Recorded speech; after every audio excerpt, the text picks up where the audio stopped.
other day, somebody asked me this question.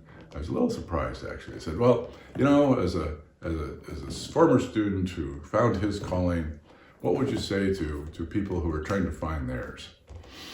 And I go, wow. Well, in my case, I don't think I really found anything, to be blunt about it. Here's what I've come to understand. Luck or coincidence or whatever thing you want to use is what happens to you when the fates, when the gods, when destiny gets tired of waiting for you to wake up and get it. It isn't any more complex than that. So many years ago, destiny got tired of waiting for me to wake up.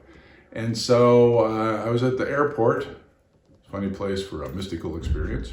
I was at the airport on the way to a rugby tournament, Monterey, California. And the book that I'd been reading, I realized, oh crap, I left it on the bedside table. I don't have anything to do on the plane. And I'm not one of these guys that can stare out the window for a few hours. So I, of course, went to the bookstore. And you've all been to the airport bookstore, you know what it is. There's the thrillers and the spies and the westerns and the bodice rippers and, you know, some biographies and histories and whatnot. Well, here I am looking at this wall of books, and I know it's going to sound strange, but suddenly this book literally started talking to me. I mean, I could hear it in my head. And at first I thought, you know, what the hell's that? That's, you know, what's going on here? And I went and grabbed it, and it was called The Ultimate Athlete by a guy named George Leonard. And it's a big, long, fantastic story about what happened from that moment on. But the point is, I didn't necessarily discover or find anything. It found me. And for some of us, that'll happen to you too. You just have to be alert to it. But for others, I learned an axiom. We crafted this, and we work with people who are struggling with this question. I'm like, what is my calling? What's my purpose? What's going on? What's going on here? And the answer is, you know, think of it this way. Some of it you're given. That's to say you didn't have a choice about being born or where you were born or how you were born and the family you were born into. Some of it you're given. Some of it you've got to claim for yourself, right?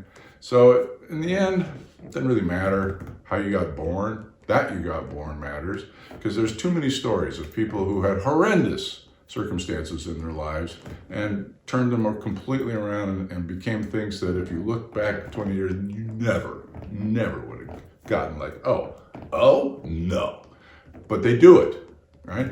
They do it because they decide they're going to claim their destiny. And that's the thing that you've got to be willing to do. You've got dished up something, whatever it is you got it. The rest of it you got to claim. Doesn't matter where you're starting from, you got to claim it. Right? Now what we do is show you how to do it. Right? That's the key bit. It's one thing to say, well, you got to claim it, go do it. But if you don't know what to do, it makes it a little more challenging. I took the hard road, which is to say, I learned the hard way. I didn't have any guides. I bumped and stumbled and screwed up, you know, dramatically. But in the end, it's enabled me to A, be who I am, and B, give back to you all the things that I've learned over 40 years of doing this.